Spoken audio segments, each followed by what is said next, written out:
visto en teoría cuáles vendrían a ser, o cuál vendría a ser en sí el sistema que va a generar la regulación de la frecuencia cardíaca en nuestro organismo, ¿sí? ¿Cuál sería ese sistema? ¿Quién regula tu frecuencia cardíaca? ¿Que aumente, disminuye? ¿Sistema nervioso cuál? Simpático parasimpático, o sea, sistema nervioso autónomo. ¿Sí? Ese es el que va a regular tu frecuencia cardíaca. Pero acá en el interactivo vamos a ver que hay otras cositas, otras condiciones también que implican en la regulación de esta frecuencia cardíaca, que también nosotros podríamos extrapolar estos datos en nuestros pacientes, ¿no? En la clínica. Muy bien, entonces vamos a utilizar este interactivo, el PhysioX. Y por ejemplo, en esta primera instancia, miren, si se dan cuenta tenemos solución de Ringer, pero en distintas temperaturas. Tenemos a 23 grados, 5 grados y 32 grados. Es decir, ahorita lo que queremos ver es el efecto de la temperatura que va a tener sobre la frecuencia cardíaca. ¿Sí? También lo que podemos observar acá es un corazoncito que tipo es como si hubiesen eutanasiado a un sapito, le han sacado el corazón, le han colocado en este envase, en una placa Petri, y lo siguen como que hidratando con una solución, ¿no? Con esa solución de Ringer. Pero el corazón yo veo que no está inervado, no está vascularizado y sigue latiendo, que es algo que también nosotros antes hacíamos en las prácticas, ¿no? Eutanasiamos un sapito y seguía latiendo efectivamente el corazón. Entonces, la pregunta acá es, ¿por qué sigue latiendo? ¿A qué se debería de que siga latiendo? Por el automatismo. Por el automatismo, correcto. ¿Qué vendría a ser automatismo? Capacidad de generar potencial de acción. La capacidad de generar su propio potencial de acción. Muy bien. Entonces, lo primero que ustedes deben de hacer en sus discusiones es explicar cómo así ocurre ese automatismo, cómo así es que se produce esos propios potenciales de acción, ¿no? Tienen que indicar qué canales hay, cómo se genera el potencial marcapaso, tienen que indicar la polaridad y todo eso, ¿no? Qué iones entran, qué iones salen, justamente para generar todo el tema del automatismo, ¿sí? Muy bien. Entonces, como les estaba comentando, este primer experimento evalúa cómo la temperatura influye sobre la frecuencia cardíaca. En una primera instancia tenemos esa solución de Ringer. Por ejemplo, cuando nosotros hacíamos la práctica con el corazoncito de verdad de un sapito, le colocábamos una solución también de Ringer que se llamaba Ringer Batracio, o sea que tenía la osmolaridad adecuada para la polaridad de ese sapito y tenía la temperatura más o menos también de esos 23 grados centígrados, que era la temperatura ideal para ese corazón, ¿no? Para ese sapito. Por ejemplo, en nuestro caso, ¿qué temperatura deberíamos utilizar? 37 grados, ¿sí? 37, 38 grados, ¿sí? Entonces, o 37 y medio, ¿no? Sería la temperatura ideal. Bien, entonces, vamos a ver cuánto sería nuestra frecuencia cardíaca base con esta temperatura ideal para este corazón. Sería 62 latidos por minuto. ¿Sí? Entonces, de ahí vamos a partir. Este sería nuestra frecuencia cardíaca control. ¿Sí? Entonces, vamos a ver qué es lo que ocurriría si yo pongo una solución más fría. ¿Qué es lo que podría suceder? ¿Bajará? ¿Aumentará? ¿La frecuencia cardíaca se mantendrá? ¿Qué creen que es lo que va a pasar? A ver, por allá, la mesa de allá, ¿qué me dicen? Baja. ¿Ya? Por acá, ¿qué me dicen? Aumenta. El Contreras, aumenta, dice. Entonces, a ver, vamos a ver quién tiene razón. Por allá fueron las chicas, por acá solo un chico me respondió. ¿Quién tiene la razón? ¿Los hombres o las mujeres? ¿Qué está pasando? 5 grados está en 51. En un inicio está en 62. ¿Qué ha pasado? Ha bajado. ¿Quién tuvo la razón? Las chicas. Las chicas tuvieron la razón. Como siempre, no toda la vida. Entonces, por ejemplo, a ver, imagínense un paciente que tiene hipotermia. ¿Cómo creen que estará la frecuencia cardíaca? Baja, ¿sí? Entonces, dentro de la clasificación de hipotermia, nosotros la clasificamos o la dividimos en hipotermias leve, hipotermia moderada, hipotermia severa. ¿Ok? Entonces, imagínense, ya, más que nada va a ocurrir en una hipotermia moderada, una hipotermia severa, donde va a bajar esa frecuencia cardíaca. Entonces, imagínense un paciente con una temperatura de 30 grados. Lo normal es de 38 hasta 39.2, 39.5, ¿no? Imagínense 30 grados, o sea, ya estamos hablando de una hipotermia severa. Entonces, su frecuencia cardíaca va a bajar. ¿Cómo creen que estará ese gasto cardíaco? ¿Qué es el gasto cardíaco? Bajaría también. Bajaría el gasto cardíaco, ya. ¿Pero qué es el gasto cardíaco? Frecuencia cardíaca.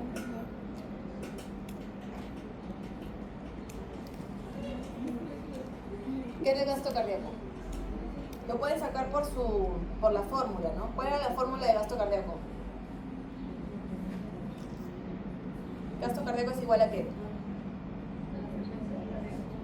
Frecuencia cardíaca por volumen sistólico. Por lo tanto, ¿qué vendría a ser el gasto cardíaco? ¿Qué es el volumen sistólico?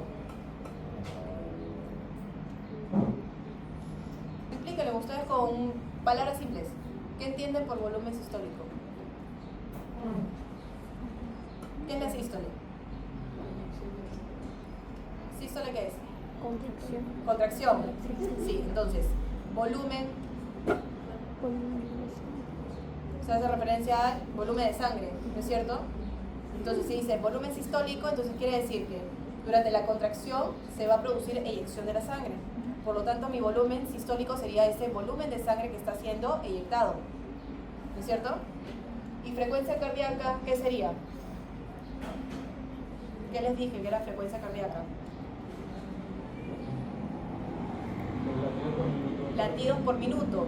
Por lo tanto, si juntamos todo, sería este volumen de sangre que va a ser eyectado en un minuto de tiempo. Ese es tu gasto cardíaco. ¿Ok? ¿Para qué es importante el gasto cardíaco? ¿Cuál es el objetivo de este gasto cardíaco? ¿Hacia dónde va este gasto cardíaco?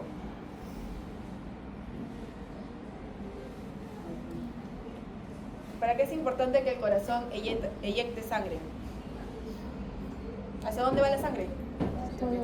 Hacia los tejidos, hacia los órganos. ¿Sí? Entonces, yo necesito tener un correcto gasto cardíaco para que llegue un volumen correcto de sangre a los distintos tejidos, con una correcta presión, ¿sí o no? Es decir, si me baja mi gasto cardíaco, va a disminuir ese volumen de sangre que va a llegar a los tejidos. ¿Y qué es lo que lleva la sangre hacia los tejidos? ¿Qué transporta hacia los tejidos?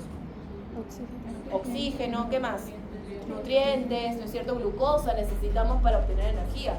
Por lo tanto, si yo tengo una disminución de mi gasto cardíaco, ¿ustedes creen que va a llegar una correcta oxigenación? No, se genera una hipoperfusión, por ejemplo. Hipoperfusión. ¿O va a llegar correcto nutrientes? Tampoco, ¿no es cierto? Entonces, si tengo una disminución del oxígeno, una disminución de los nutrientes, ¿ustedes creen que la célula va a vivir? ¿Las células de esos tejidos va a vivir? No, empiezan a morirse, hay muerte celular, ¿no? Depende de qué tejido, ¿no? Entonces se puede generar un infarto de esos tejidos, por ejemplo un infarto de vaso, un infarto también a nivel cerebro, ¿sí? Entonces, por eso la importancia del gasto cardíaco. Entonces, imagínense ese paciente que tiene hipotermia. La hipotermia hemos dicho de que va a bajar la frecuencia cardíaca. Imaginemos que tiene una hipotermia severa, ¿sí? Esto va a ocasionar a que baje mi gasto cardíaco y vamos a ver todas esas consecuencias en ese paciente, ¿no es cierto? Entonces, ¿se puede morir? Sí. Obvio que sí, se puede morir, ¿no? Por eso que, no sé si han visto en reportajes, películas, ¿no? Que una persona se cae al lago congelado, se murió en un par de horas, ¿no? O inclusive minutos por hipotermia, ¿no? O, por ejemplo, las películas de estas donde escalan las montañas, ¿no? Se van al Everest, así, ¿cómo se llama esta película? Límite vertical. Límite vertical, ahí encuentran a la esposa del escalador congelada, ¿no? Que se había muerto. Claro, entonces, por hipotermia también uno se puede morir. Y justamente ocurre esto, ¿ya? Disminución del gasto cardíaco. Por eso la importancia de que si tú encuentras a un paciente que tiene hipotermia, levántale la temperatura, caliéntalo, ¿sí? Necesitamos que aumente la temperatura. Bien, entonces, si por ejemplo, temperatura baja, disminuye frecuencia cardíaca, ¿qué es lo que pasará si yo le coloco un fluido caliente? Aumentaría la frecuencia cardíaca, ¿sí? Entonces, es por eso que pacientes que tienen hipotermia, o sea, también es bueno que le coloques fluido a una temperatura de 38, ¿no? De 37, o sea, para que pase el fluido no frío, porque no sé si alguna vez a ustedes le han colocado suero. Sí, les colocan suero, y generalmente nos colocan suero a chorro, ¿no? O sea, como que te abre todo, ¿no? Y te va pasando, y después estás sintiendo frío, o sea, necesitas ahí una manta, todo eso, ¿no? Justamente, ¿no? Si está ingresando un líquido que es frío, debe enfriar, pues, ¿no?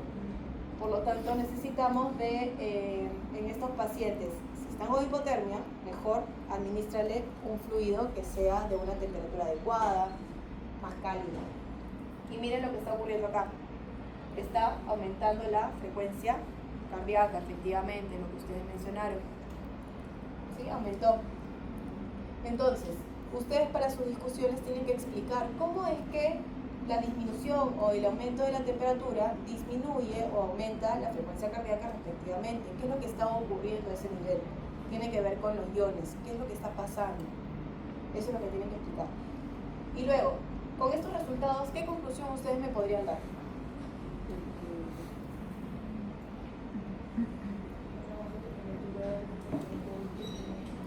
A menor temperatura, frecuencia cardíaca baja, disminuye.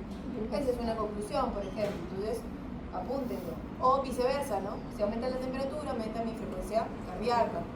¿Sí? Entonces, todo eso sería una conclusión.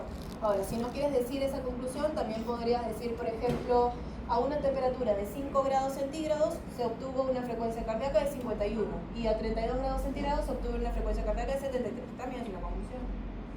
¿Ya? Entonces, esas son conclusiones. No expliquen en las conclusiones. A veces, no sé si en esta sección, pero a veces me mandan, por ejemplo, me dicen eso y aparte me dicen, y esto es debido porque... Eso de la explicación es para las discusiones. Déjalo para las discusiones. En conclusiones, básicamente es un resumen de esto. Ya está. Sobre todo son los datos que no se Nada más. O sea, acá, por ejemplo, en conclusión, ustedes no me pueden hablar del gasto cardíaco, porque acá yo no estoy viendo el gasto cardíaco. Pero en discusión, ustedes sí me pueden hablar de gasto cardíaco. ¿Okay? Esa es la diferencia. Bien, chicos, esto le toma foto, que sería su primer cuadro de resultados.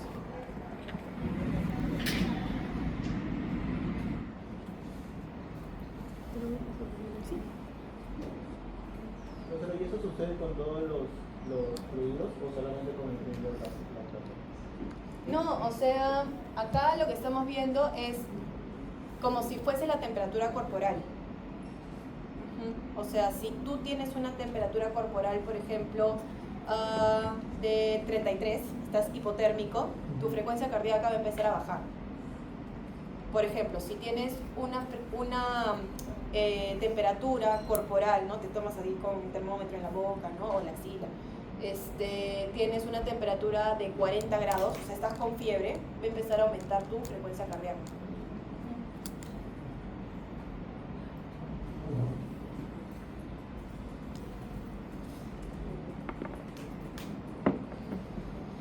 Ya. Ese es el segundo experimento. Son 3 experimentos.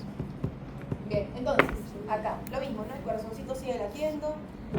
Y por acá arriba tenemos distintas soluciones. Tenemos epinefrina, pilocarpina, atropina y digitalia. Entonces, primero vamos a guardar cuál sería el basal, 59, para decir, este es mi control, entonces si está por encima de 59, estoy en taquicardia, por debajo de 59 estoy en bradicardia.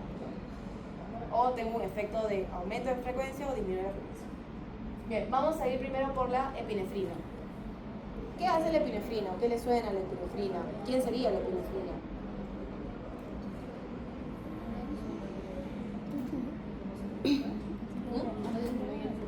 ¿Disminuye la frecuencia cardíaca la epinefrina? No, aumenta la frecuencia cardíaca. Aumenta la frecuencia cardíaca. La epinefrina también, ¿cómo es conocida? ¿Cómo se llama? Adrenalina. Adrenalina. ¿Sí? Adrenalina. O sea, Adrenalina viene de adrenales, ¿no? Epinefrina justamente también, o sea, nefrina, ¿no? De la parte como que se relacionaría a ese tema de epi es por encima de y nefrina de riñones, o sea, por encima de riñones tenemos las glándulas adrenales, ¿no? Entonces por eso que también por ahí viene el nombre, es adrenalina o epinefrina. Como también tenemos noradrenalina o norepinefrina, lo mismo. Por lo tanto, la epinefrina lo que hace es aumentar la frecuencia cardíaca. Entonces, vamos a aplicarle la epinefrina.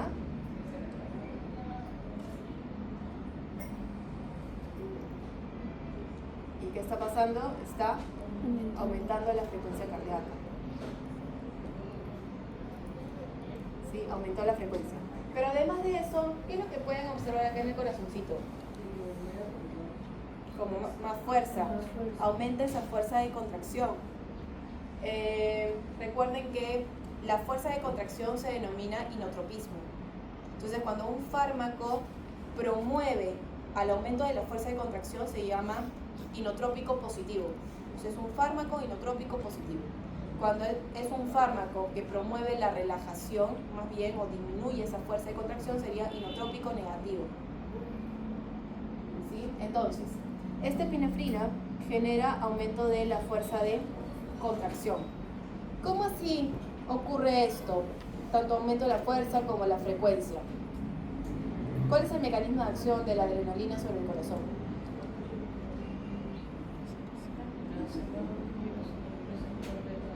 Se une a su receptor beta 1, correcto, a ver, ustedes me van a decir. Tenemos por acá receptor beta 1, por acá viene la adrenalina. Ya, ¿qué más? Este receptor beta 1 es metabotrópico, ionotrópico. ¿Ionotrópico? Metabotrópico. Está asociado a una proteína G. ¿Qué proteína G? GS. Bien. Luego, ¿qué ocurre a este nivel? O sea, mecanismo de señalización intracelular. Se activa la GS. ¿Qué promueve? Ya se mueve la subunidad alfa, bla, bla, bla, pero ¿eso a qué conlleva?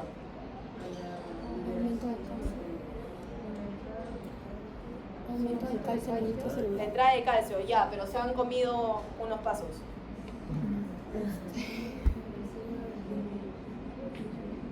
Hay adenosiclasa. Luego se activa el cíclico. Luego viene proteína quinasa A. Ya se han comido todos estos pasos. Recuerden, quinasa lo que va a hacer es fosforilar. En este caso va a fosforilar distintas cositas. ¿Ya? En este caso, primero, va a fosforilar canales de calcio a nivel de la membrana. Y esto va a permitir que este calcio que se encuentra en el espacio extracelular ingrese. ¿Sí? ¿Este calcio para qué nos sirve? Para la contracción. Para la contracción, no.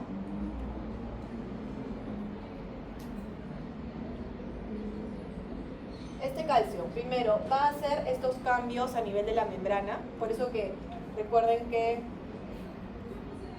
el gráfico del miocardio es de esta manera, ¿no es cierto? Para ocasionar esta meseta es por el calcio que está entrando desde el espacio extracelular al intracelular, pero este calcio no se utiliza para la contracción, ¿sí?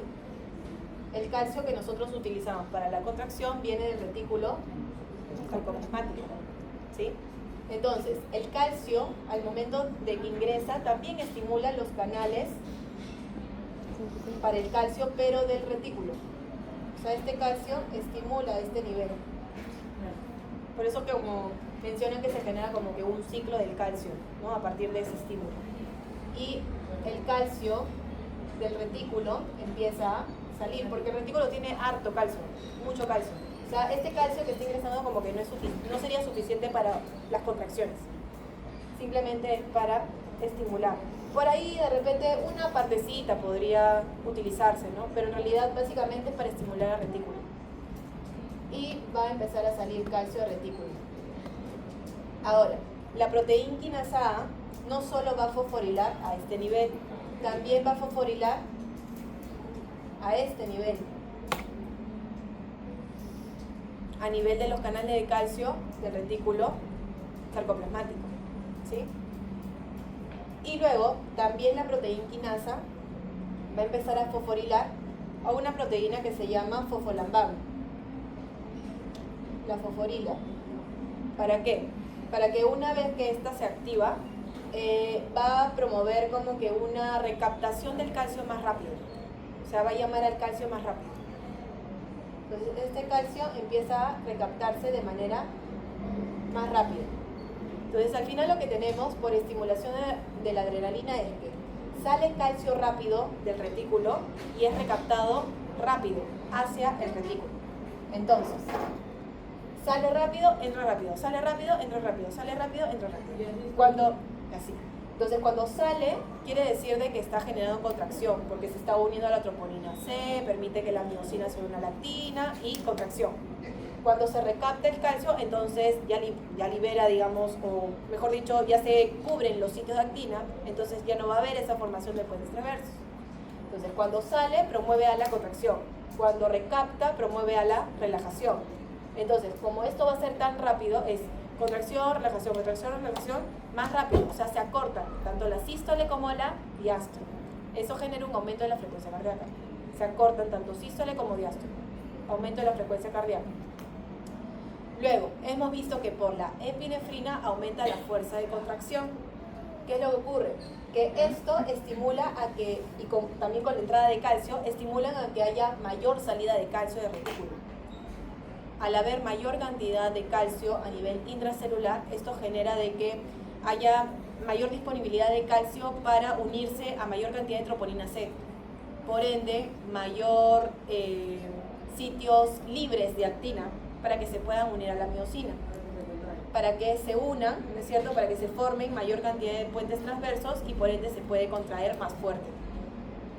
¿Ya? Porque recuerden que si yo aumento la cantidad de puentes transversos, esto es equivalente a generar mayor fuerza activa, o sea, mayor fuerza de contracción. Entonces, esa vendría a ser la explicación de por qué aumenta la frecuencia y aumenta la fuerza de contracción por la adrenalina. ¿Ok? Entonces, bien, por eso que vamos a ver este resultado. Luego, tenemos la otra solución, que dice pilocarpina. La de acá, pilocarpina. La pilocarpina es un parasimpático mimético. ¿Cómo? Parasimpático mimético. ¿Ya? ¿A qué les suena a ustedes? ¿Qué es mimético? ¿Qué les suena mimético? De mimetismo, o sea, que mimetiza algo, o sea, que asemeja algo, que quiere parecerse a algo, ¿no es cierto? En este caso sería que va a mimetizar la acción del parasimpático. El parasimpático, ¿qué es lo que hace a nivel del corazón? Aumenta, disminuye, mantiene la frecuencia cardíaca, disminuye la frecuencia cardíaca. Por ende, la pilocarpina debería de disminuir la frecuencia cardíaca. ¿Ok? Entonces, a ver, ustedes me van a ayudar.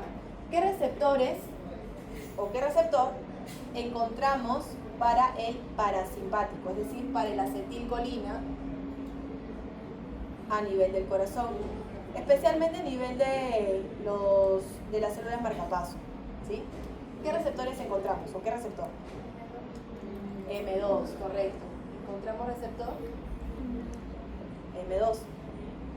El M2 es ionotrópico, metabotrópico. Metabotrópico, correcto. Por lo tanto está asociado a una proteína G. ¿Qué tipo de proteína G? Inhibitor. Q, S, I, ¿cuál? I, correcto. Sería la I. Por lo tanto, en vez de ocasionar esto, más bien lo va a disminuir. O sea, va a inhibir eso. No va a haber activación de adenosiclasa, no va a haber la formación de AMP cíclico, no va a haber proteína A y por ende tampoco habría calcio que va a entrar, ¿no es cierto? No generaría eso. Por lo tanto, pero lo que sí va a producir es que hayan aperturas de los canales de potasio. ¿El potasio sale o entra? Sale. Entonces, este potasio tiene que salir. Toda esta actividad con el receptor M2 permite la apertura de estos canales de potasio, o sea, mayor permeabilidad para el potasio para que salga. Si el potasio sale, ¿qué es lo que pasará con la polaridad, o sea, con las cargas? Correcto, con las cargas internas, ¿no? De la membrana interna. Se va a volver cada vez más negativo. ¿Por qué? Porque este tiene cargas positivas. Entonces, al salir, está perdiendo cargas positivas. Por ende, la membrana se vuelve más negativa. ¿Sí? Entonces, al final, lo que hace el parasimpático. A ver, este supongamos que es mi potencial de membrana en reposo. ¿Ok? Y por acá tengo mi umbral. Entonces, bueno, si estamos hablando de una célula marcapaso, su potencial de membrana en reposo sería de menos 60. El parasimpático tiene algo de actividad también sobre las células del músculo, pero más que nada a nivel de las células marcapaso. Entonces, imaginemos que estamos en menos 60 y acá está su umbral, ¿ok? Y tengo toda esta distancia que debe de recorrer la célula para que llegue a su umbral y genere potencial de acción. Pero ahora tenemos el estímulo del parasimpático. El parasimpático está generando que sea más negativo, o sea que se hiperpolarice esa membrana. O sea, ya no va a estar en menos 60, de repente va a estar en menos 80, menos 90. Entonces va a ampliarse, ¿no es cierto?, esa distancia entre el potencial de membrana de reposo y su umbral. Entonces le va a tardar más en llegar a su umbral. Por eso que generaría una bradicardia, disminuye la frecuencia cardíaca, va a demorar más en llegar a su umbral, ¿sí? Y lentece. Entonces, eso es lo que debería de hacer la pilocarpina. Si hemos dicho que la pilocarpina es un parasimpático mimético, debería de disminuir la frecuencia cardíaca. Y miren, efectivamente está disminuyendo la frecuencia cardíaca. También la fuerza de contracción, un poco, sí, pero más efecto tiene a nivel de las células marcapaso. Pero también tiene algo a nivel de la musculatura. Pero, por ejemplo, el simpático sí tiene más efecto sobre la musculatura, ¿no? Por eso que veíamos esa fuerza de contracción. Bien. Ahora, tenemos la atropina. ¿Quién ha escuchado acerca de la atropina o quién sabe para qué se utiliza la atropina, por ejemplo? ¿Alguien acá le toca intoxicación por organofosforados? ¿El tema? Nada. A ver, primero.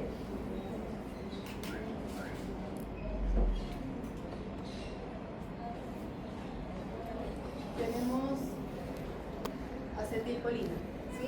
El acetilcolina, ¿dónde va a tener efecto? O sea, ¿sobre qué tejido, sobre qué órganos?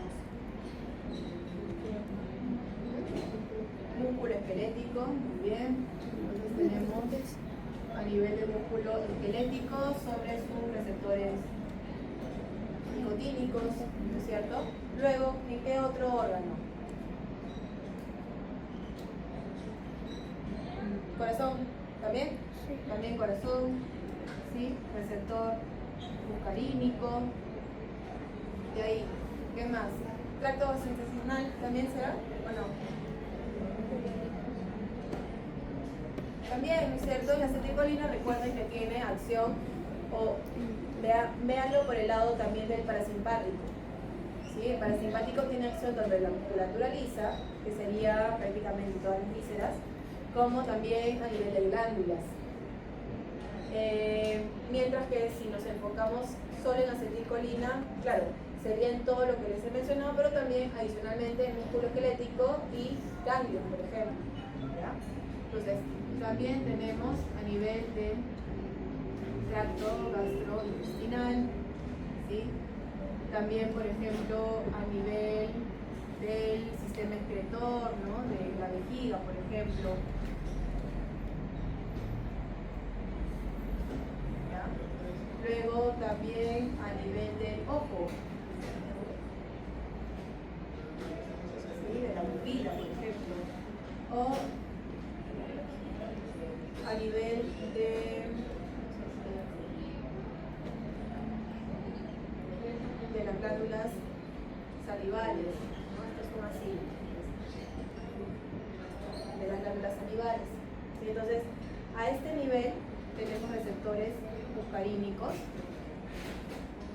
Y a este nivel, por ejemplo, del músculo esquelético tendríamos receptores nicotínicos.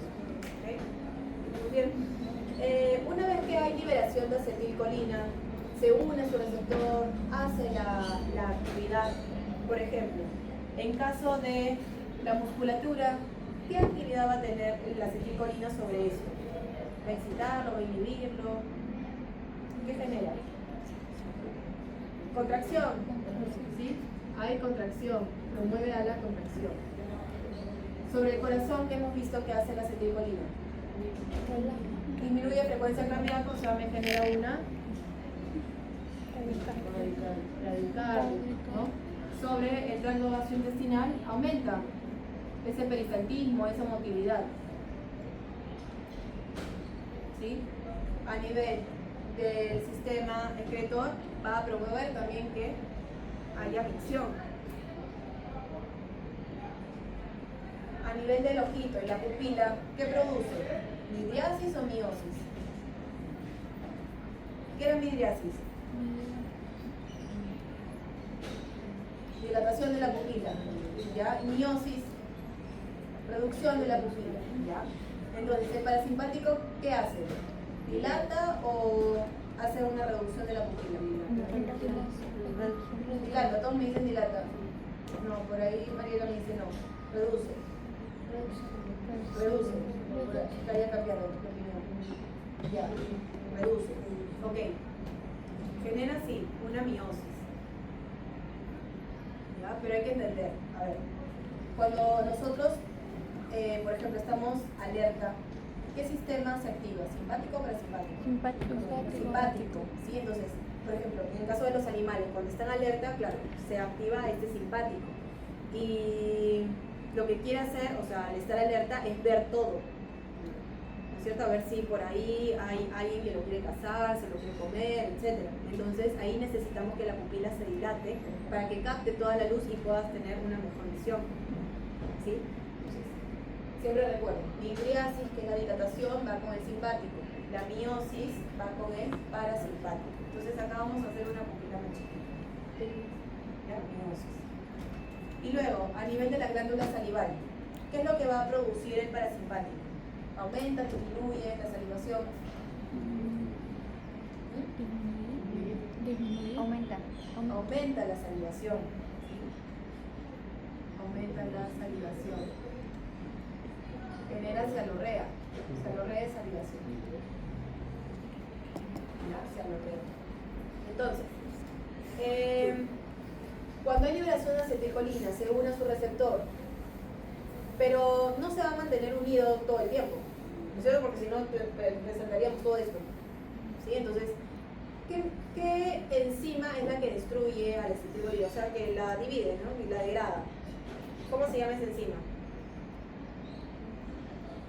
Hoy es olvidado.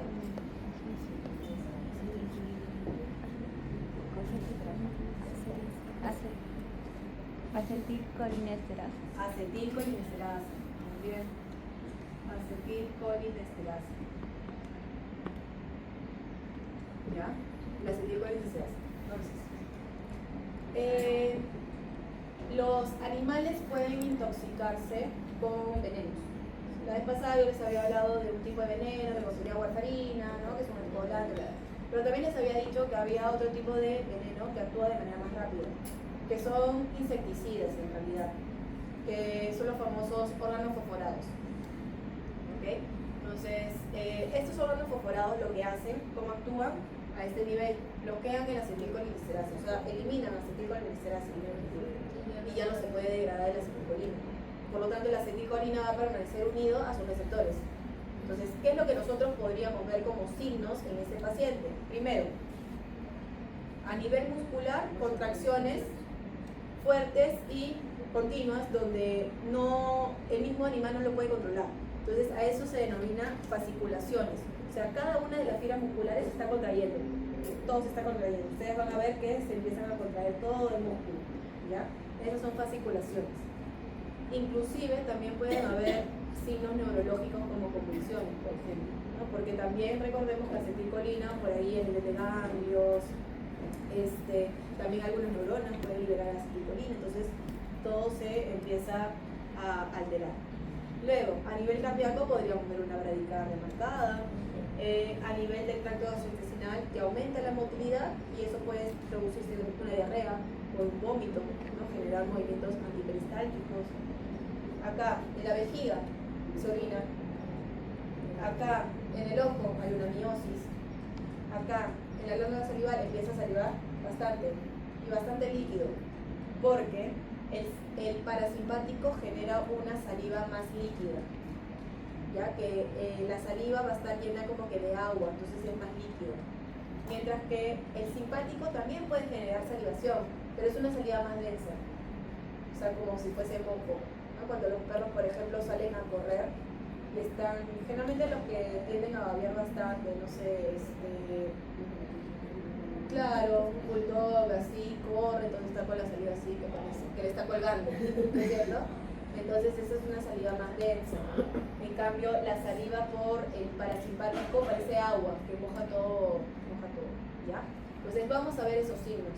En un paciente con intoxicación por organofosforados tenemos estos signos que son signos muscarínicos y tenemos otros signos que son signos nicotínicos, por ejemplo. ¿Ok? Entonces, ¿qué es lo que va a hacer la atropina? La atropina es el antídoto para esto. La atropina lo que hace es como que desplazar a esta acetilcolina, quitarlo de sus receptores, porque es un antagonista competitivo. Antagonista quiere decir que hace lo contrario a la acetilcolina, competitivo porque compite por sus receptores, pero son los receptores muscarínicos, no nicotínicos. ¿Sí? Entonces, cuando yo coloque el atropina, ya no voy a observar miosis. De repente voy a observar lo contrario, litiasis, ¿no? Ya no voy a observar que se miccione, controla eso.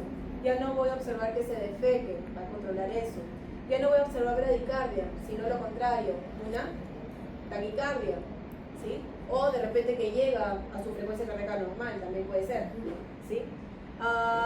Ya no voy a observar fasciculaciones. ¿Qué voy a observar? ¿Lo normal? No, cayeron. La atropina les acabo de decir que solo actúa sobre receptores muscarínicos, no nicotínicos. Esto sí puede seguir. ¿Ya? Sí puede seguir. Por lo tanto, generalmente la atropina hará lo contrario al parasimpático. La atropina también se conoce como un parasimpático lítico. Parasimpático lítico. Es decir, lítico viene de lisis, como que inhibe la acción del parasimpático. Lítico. ¿Ya? Inhibe esa acción del parasimpático. Por lo tanto, si yo acá coloco atropina sobre el corazón, va a hacer lo contrario al parasimpático. ¿Qué es lo que hará sobre el corazón? Taquicardia, va a aumentar mi frecuencia cardíaca.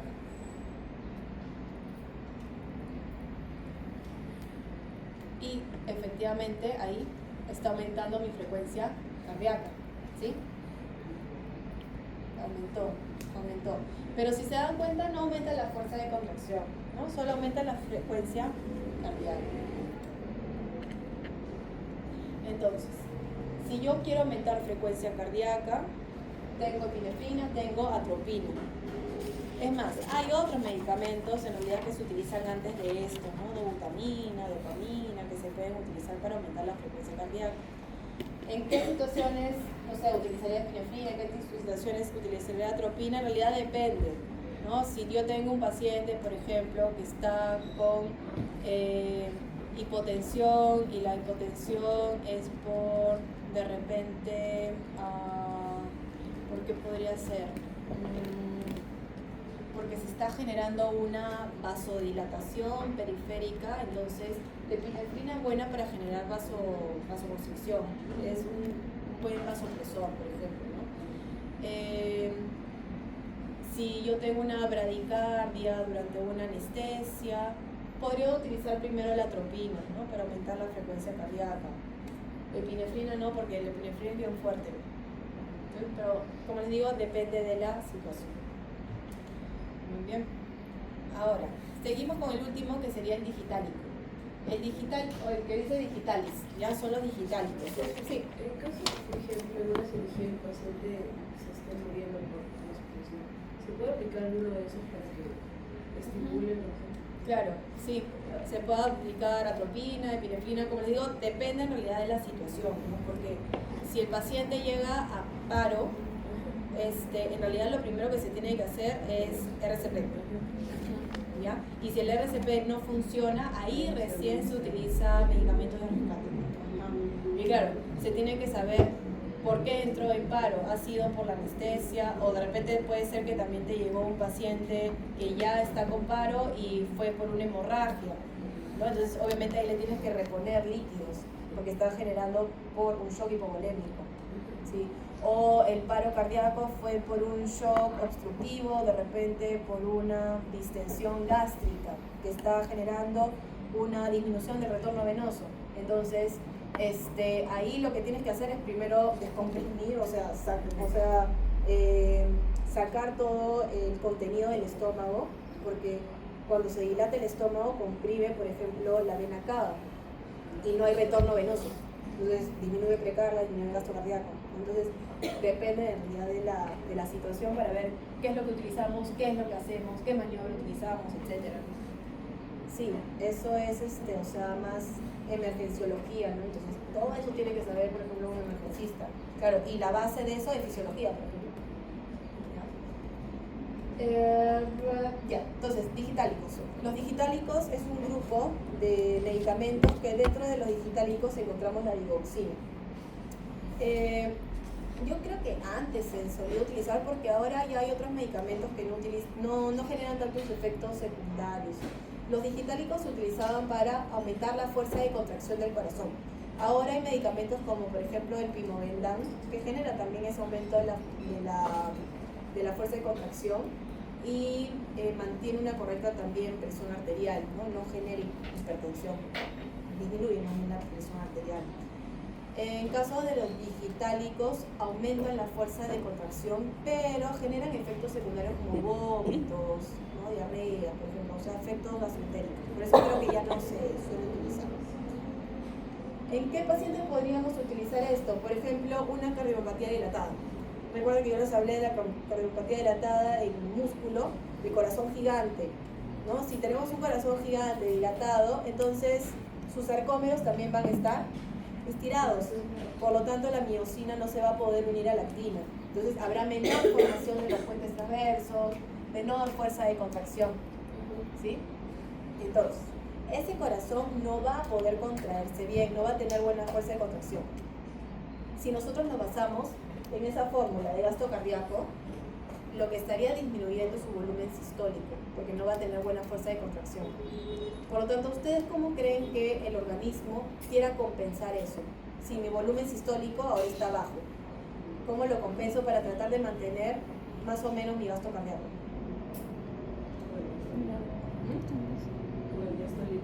Con el diastólico, aumentando frecuencia cardíaca, ¿sí? Entonces, nuestro organismo o el corazón va a decir, ya, no puedo contraerme bien, pero entonces voy a aumentar frecuencia cardíaca para tratar a ver si sube en algo mi gasto cardíaco. Entonces el corazón va a estar así. No se puede contraer, pero tiene la frecuencia cardíaca. El digitálico lo que hace es aumentar la fuerza de contracción. ¿Qué creen que es lo que hará sobre la frecuencia cardíaca? Esa frecuencia cardíaca que está elevada, está así. ¿Qué es lo que hará ese digitálico?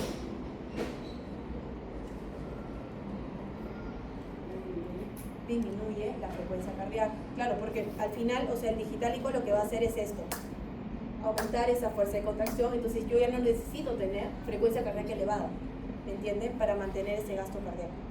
Entonces, eso es lo que va a hacer el digitálico.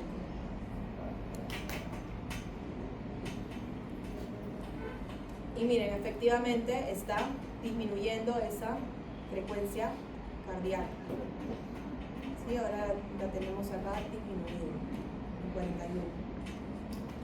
Entonces, ustedes van a tener que buscar mecanismos de acción del digitálico. ¿Sí? Tiene que ver con transporte activo primario, secundario, esas cositas a nivel cardíaco. Bien chicos, entonces ahí también le toman foto a estos resultados.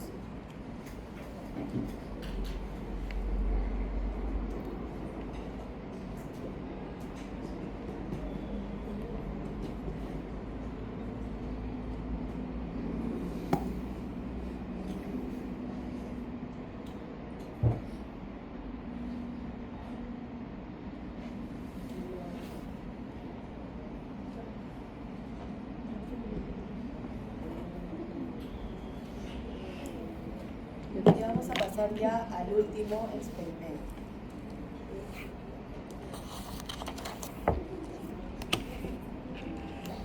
Entonces, acá, en el último experimento, vamos a poner el control, que sería el 59, y lo que estamos viendo por acá arriba dice calcio, sodio y potasio. Entonces vamos a simular como si nuestro paciente tuviese una hipercalcemia. Hipercalcemia es calcio elevado en sangre, como si tuviese una hipernatremia, sodio elevado en sangre, o una hipercalemia, o también hiperpotasemia, también se puede decir de cualquiera de las dos maneras, aumento de potasio en sangre, ¿sí?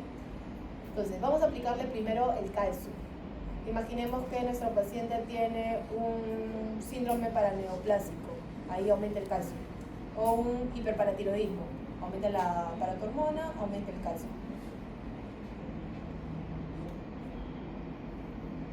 Y miren qué va a ocurrir con este corazón. Está aumentando la frecuencia cardíaca, ¿sí? Entonces, una de las explicaciones podría ser que acá, recuerden que este calcio que está ingresando estimula el retículo sarcoplasmático para que haya liberación de calcio, ¿sí? Entonces, si está ingresando mucho calcio, va a estimular más a ese retículo para que salga más calcio, ¿sí? Entonces, aumentaría esa frecuencia cardíaca. Luego, tenemos la hipernatremia. A ver, ¿qué es lo que va a ocurrir sobre el corazón? En realidad yo nunca he visto esto de la hipernatremia. Sí lo he visto por hipercalemia, pero por hipernatremia nunca he visto esto. A ver, pero nos dice, nos sale que, miren, disminuye, aumenta, aumenta, aumenta, disminuye, disminuye, disminuye, aumenta. O sea, el corazón ahorita está, aumenta, disminuye, aumenta, aumenta. O sea, no se mantiene en uno solo, ¿no? No como el calcio que se mantenía, en 69 se mantuvo. Aumentó, ¿no? Y se mantuvo, claro. Entonces, en este caso, lo que está pasando es que tiene un ritmo anómalo. A eso se denomina arritmia, una arritmia cardíaca, ¿sí? Ahora, vamos a guardar acá el dato. ¿Y nos duele? ¿Cuánto? ¿Existe menos frecuencia? No, entonces no es un menos.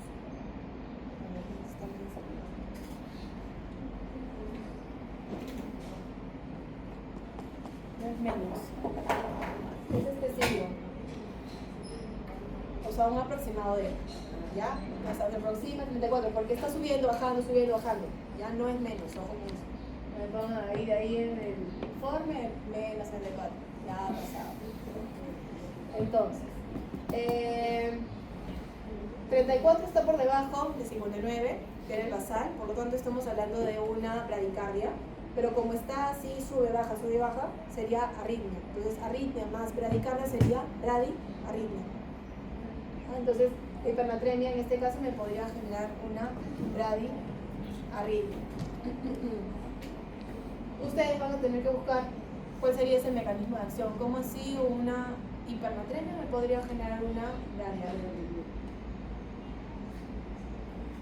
Por ejemplo, ¿en qué pacientes podríamos tener sodio elevado? ¿Qué pacientes?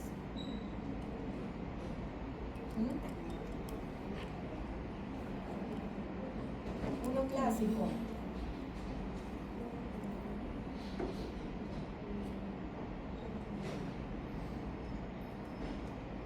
Una insuficiencia renal, por ejemplo, crónica, ¿no? Aumenta el sodio en sangre. O, por ejemplo, un hiperaldosteronismo. Aumenta la aldosterona, entonces retiene más sodio. ¿Sí? Ahora, vamos por el más interesante, que me parece que es el potasio. Miren lo que va a ocurrir. Primero, acá la gráfica, ¿no? Miren esto. Claro, como que baja, eso me está indicando que está bajando la fuerza de contracción. Y dos, miren, entre este gráfico tiene este espacio, pero acá es más chiquitito, pero ahí más grande, chiquito, grande. O sea, eso me está indicando que hay una arritmia. Y lo veo acá, ¿no? Lo confirmo. Aumenta, no, disminuye, aumenta, o sea, otra vez, como el sodio. Pero acá la cosa es más grave, ¿no? Porque ya me está disminuyendo también la fuerza de contracción, ¿no? Es más grave. Y miren acá el resultado, o sea, aproximado de 28. Estamos hablando de una bradicardia, pero también es una arritmia, bradiarritmia, pero es más severa que la del sodio. ¿Sí? Entonces, con el tema del potasio, inclusive, ¿no? Cuando se le hace un electrocardiograma, ahí también hay como que un electrocardiograma característico de una hiperpotasemia, una hipocalemia, en donde se pueden producir bloqueos de la conducción, ¿sí? O sea, no hay una conducción correcta de toda esta despolarización, por eso que me está generando una bradicardia, una bradiarritmia. ¿Y qué es lo que ocurre? Entonces, normalmente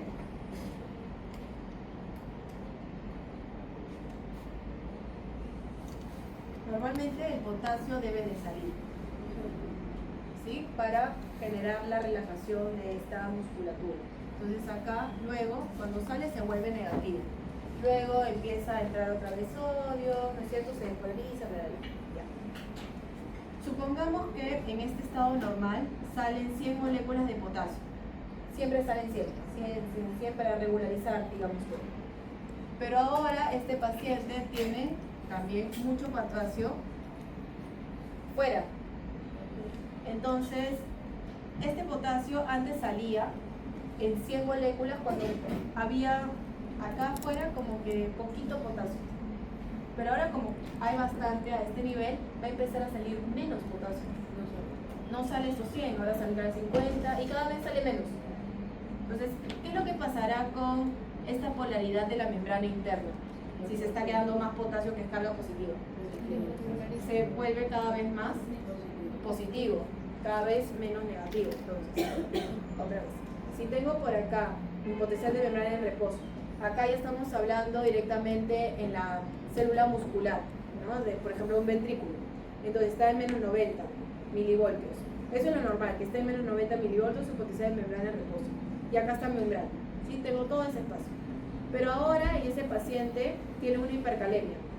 Entonces cada vez sale menos potasio, haciendo de que esta membrana se vuelva cada vez menos negativa. Se va acercando al umbral. Va a generar también, primero, de repente en una primera instancia, que se despolarice más rápido, porque está más cerca del umbral. Pero esto va a seguir subiendo y va a sobrepasar al umbral inclusivemente.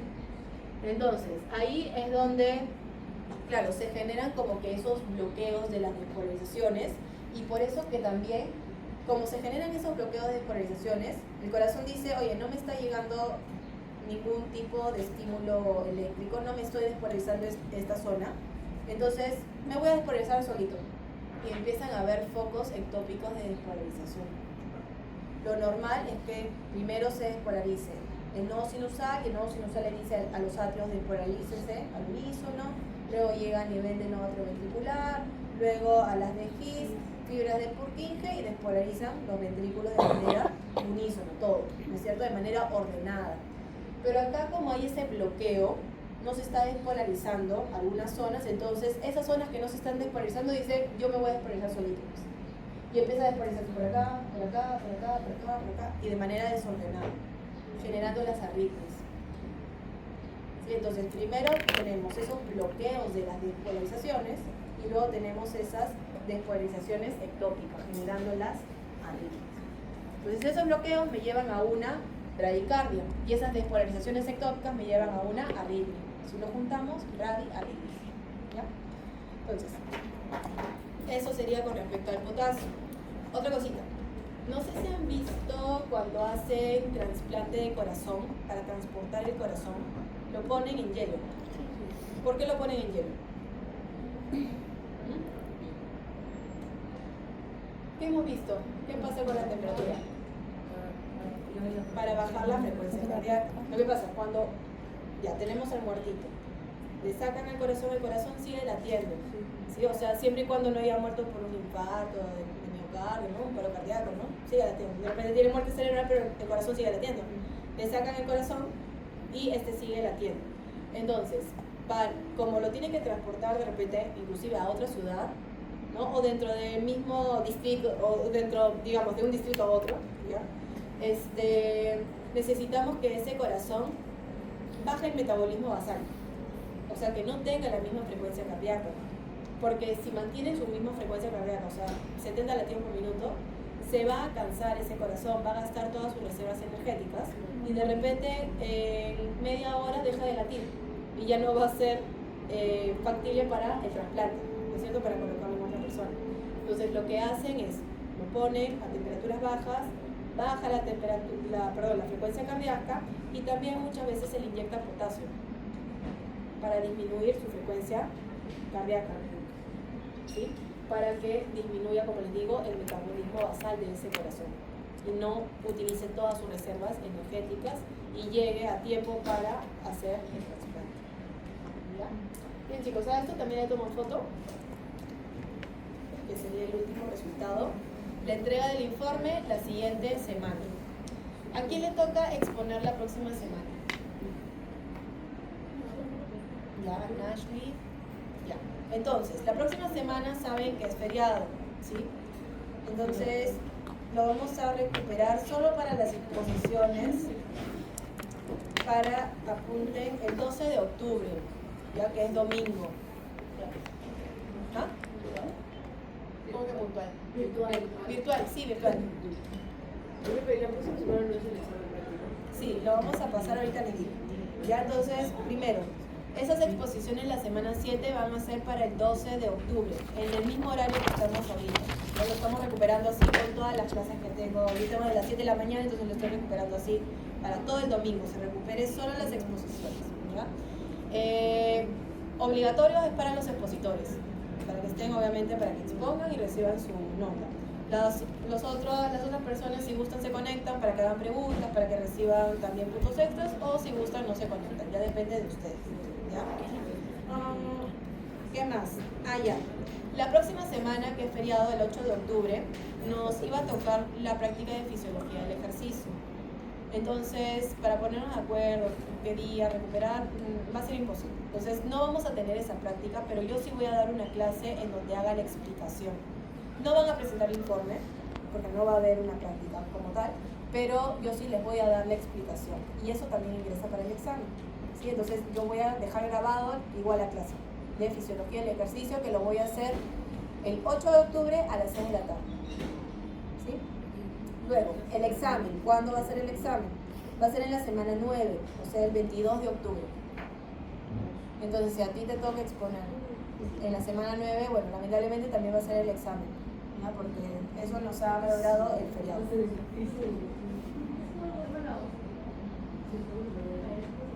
¿Sí? Entonces, el examen llega hasta fisiología del ejercicio. Fisiología del ejercicio lo voy a dar la próxima semana. Ya, chicos, entonces quedamos así. Ahorita voy a poner para recuperar para el 12. El 8 de octubre a las 6 es como clase, ¿no? Ajá. Sí. Es una recuperación como De fisiología del ejercicio, sí. Pues Si gustan, se conectan, si no, es obligatorio, queda grabado.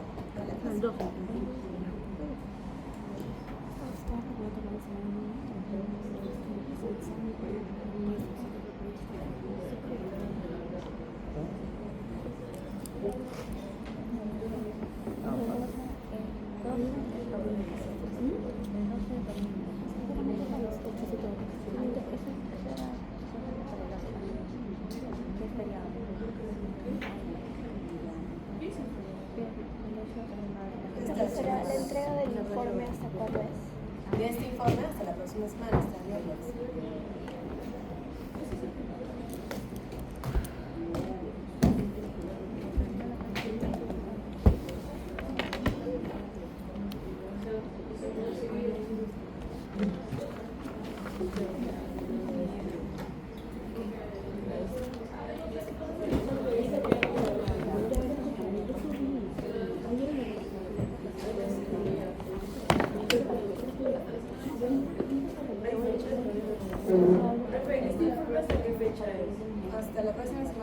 miércoles. Estamos miércoles.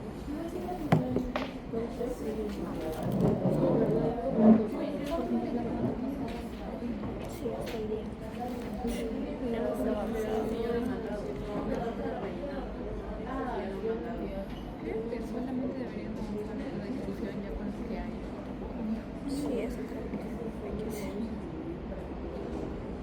Aunque estamos tocando con nadie, Sí, menos mal. No creo que choque con el examen.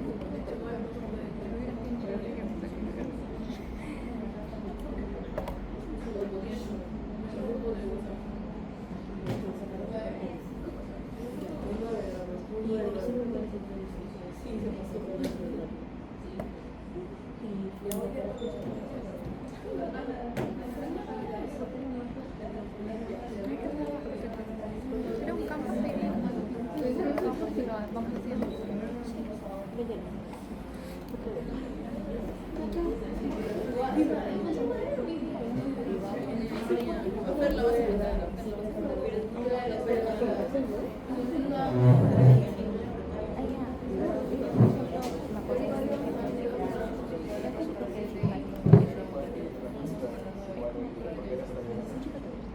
¿Cuál? De hecho, pues. Una explicación que hizo Valentina hace una semana. Ya, por favor. Sí, era hasta ayer. O sea, pero no tiene nota, son puntos